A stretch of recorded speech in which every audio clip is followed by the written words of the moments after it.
The summer of 1940. France has fallen. The armies of Nazi Germany stand triumphant across Europe, and only a narrow strip of gray water separates Hitler from total victory. This is the story of the few weeks, and the few pilots who stood between him and the conquest of Britain. For the first time in history, a great battle would be fought entirely in the sky, and the fate of the free world would hang on who controlled it. Chapter 1. Alone.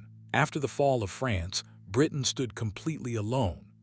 No allies on the continent, no army left to speak of after Dunkirk, just an island, its navy, and a small air force, against the most powerful war machine on Earth. Days before, the British army had been driven into the sea at Dunkirk and rescued by a desperate flotilla of little ships saved, but leaving most of its guns and tanks behind on the beaches of France. Britain's only real shield now was the Channel, and the men who could fly. Hitler drew up a plan to invade, Operation Sea Lion. Barges were gathered in the Channel ports, divisions waited to cross. But there was a problem. To land an army on English soil, the Germans first had to get past the Royal Navy, and to do that, they had to own the sky. That narrow strip of water had kept invaders out for nearly 1,000 years. But aircraft did not care about moats. If the Luftwaffe ruled the sky, the barges could cross, and the story of England could end on a summer afternoon. So the order went out to the Luftwaffe: destroy the Royal Air Force, sweep the British fighters from the air, and the invasion could go ahead. Fail, and it could not. Everything now depended on a battle between two air forces. Chapter 2. The two air forces. On paper, it was no contest. The Luftwaffe, commanded by Hermann Göring, was the largest and most experienced air force in the world, flushed with victory, with thousands of bombers and fighters massed on the airfields of France. Göring boasted that he would sweep the RAF aside in days and bomb Britain to its knees within weeks. He had reason for confidence. His airmen had crushed every enemy they had faced, from Poland to France. Against them, the Royal Air Force could put barely 700 fighters into the air outnumbered, and with pilots who, in many cases, had only a handful of hours in their machines. But the Germans had a hidden weakness. Their deadly Messerschmitt fighters carried barely enough fuel to reach London and turn straight back, leaving their bombers naked over the target for only a few precious minutes. And the feared Stuka dive bomber, terror of the Blitzkrieg, proved hopelessly vulnerable to fighters and was quietly pulled from the battle. Over England, the Luftwaffe was not quite the invincible machine it seemed, but those machines were something special. The Supermarine Spitfire, sleek, fast, and beautiful, has become the very symbol of the battle, a fighter that could turn with anything the Germans had. And beside it flew the sturdier, more numerous Hawker Hurricane, less famous, but the true workhorse of the battle, which would shoot down more enemy aircraft than every other defense combined. Chapter 3. The Invisible Shield. The man who would command the defense was Air Chief Marshal Hugh Dowding, cold, difficult, and utterly clear-sighted. For years he had been quietly building something no one else in the world possessed: a system. Along the coast rose the tall masts of chain-home radar. For the first time, defenders could see the enemy coming while he was still forming up over France and know his height, his heading, and his numbers.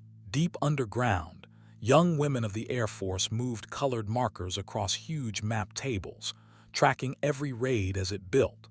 From these rooms, controllers guided the squadrons by radio, sending a handful of fighters to exactly where they were needed. Radar, spotters on the ground, and telephone lines all fed into central control rooms, where officers moved markers across a great map and sent the fighters straight to the enemy.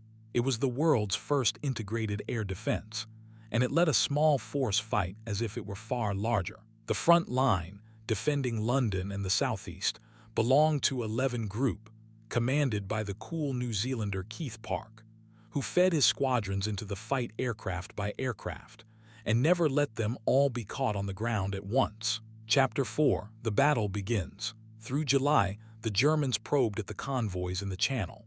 Then, in August, they turned on the airfields and the radar stations, trying to blind and cripple fighter command on the ground. The Germans called their great offensive Eagle Attack. On Eagle Day and the hard days that followed, hundreds of aircraft came in vast formations, darkening the sky, determined to smash fighter command once and for all. They struck the radar stations, knocking some off the air, but the towers were hard to destroy, and the British bluffed, patching the network back together so the Germans never realized how close they had come to blinding the defense. Day after day, the sky over southern England filled with wheeling, diving aircraft, twisting contrails, and the rattle of machine guns. Young men killed and died at 400 miles an hour, 5 miles above the fields of Kent. Scramble, the word every pilot dreaded and lived for. Bells rang, men sprinted to their machines, and within minutes they were clawing for height, straining to get above the enemy before the enemy got above them. On the ground, anti-aircraft batteries hammered at the raiders, and the whole population watched the battle unfold overhead like a deadly sport, cheering every enemy plane that fell trailing smoke into the sea. Chapter 5: The Hardest Days. By late August, the strain was telling. The airfields were being cratered, the control rooms bombed, and the pilots were flying 4, 5, 6 sorties a day, sleeping by their aircraft until they could barely stand. Winston Churchill gave them a name that would last forever. Never, he told Parliament in the field of human conflict, was so much owed by so many to so few. They became, simply, the few. It was a young man's battle, and a brutal one. Pilots were shot down, burned, and killed, many on their very first flight. The survivors flew on with raw nerves and shaking hands, because there was simply no one else to take their place. And they were not only British. Among the very best were the exiled pilots of Poland, the men of 303 Squadron, who had already lost their country to the Nazis, and who now fought over England with a cold fury that made them the highest-scoring squadron of the whole battle. Fighter command was burning through pilots faster than it could train them. Dowding was down to his last reserves. For a few desperate days at the start of September, it seemed the Germans might just be winning. By the first days of September, the vital sector stations that controlled the fighters were being wrecked. A few more weeks of this, Dowding knew, and the whole system might collapse. The battle was balanced on a knife's edge. Chapter 6: The Turning Point. And then Hitler made a fatal mistake. Enraged and impatient, he ordered the Luftwaffe to stop hammering the airfields and turn instead on London itself, to bomb the British people into surrender. It had begun by accident. German bombers, lost in the dark, dropped their loads on London by mistake. In reply, the RAF bombed Berlin, and an enraged Hitler swore to wipe out British cities, turning his bombers away from the one target that could have won him the battle. On the 7th of September, the Blitz began. Night after night, the bombers came and London burned. Tens of thousands of civilians would die in the months to come. It was terrible, and it was, for fighter command, salvation. For while the bombs fell on the city, they were no longer falling on the airfields.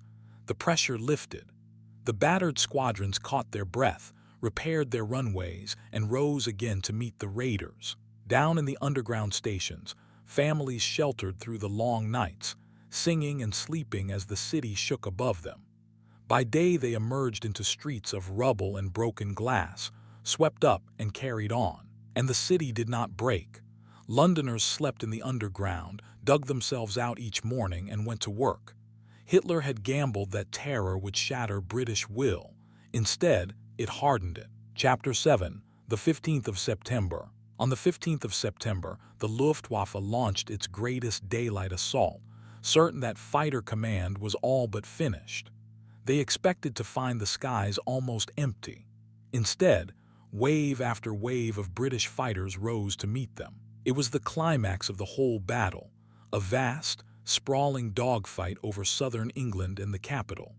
And by the end of the day, it was the Germans who broke off, having lost far more aircraft than they had destroyed. In the heat of battle, both sides wildly overclaimed their kills, and the true figures were closer than the headlines said. But the essential fact was beyond dispute.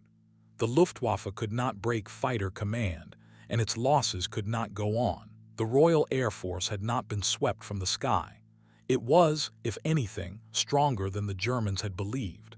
And for the men planning the invasion of England, that single fact changed everything. Chapter 8. The Invasion That Never Came. 2 days later, on the 17th of September, Hitler postponed Operation Sea Lion indefinitely. Without control of the air, the invasion of Britain was impossible, and it would never be attempted again. In the Channel ports, the invasion barges gathered for Sea Lion were now bombed and scattered by the RAF. The great fleet that was to carry the German army to England quietly melted away. And even had the Luftwaffe won the sky, the Royal Navy still waited, a fleet the Germans could never have matched. In truth, Sea Lion had always been a desperate gamble. The Battle of Britain made sure it stayed only a plan on paper. It was the first time the Nazi war machine had been stopped. Not turned back on some distant battlefield, but defeated outright by a few hundred young men in fighter planes, and the island that refused to fall. Chapter 9. The Few. Their achievement was summed up in a single sentence, spoken while the battle still raged, words that have echoed ever since. What the few bought in that long summer was time and survival. Britain stayed in the war, a base from which, 4 years later, the liberation of Europe would be launched. The Battle of Britain did not win the war, but losing it would have lost everything. The few came from many nations: British, Polish, Czech, Canadian, Australian, and more, with a handful of Americans who crossed an ocean to fight. Some 500 of them from every corner of the world gave their lives in that single summer sky. 1,500 of them did not come home, but they had done what the whole of Europe had failed to do. They had stopped Hitler cold. This has been WeThoth. If this story stirred you, subscribe, and we will meet again at the next turning point in history.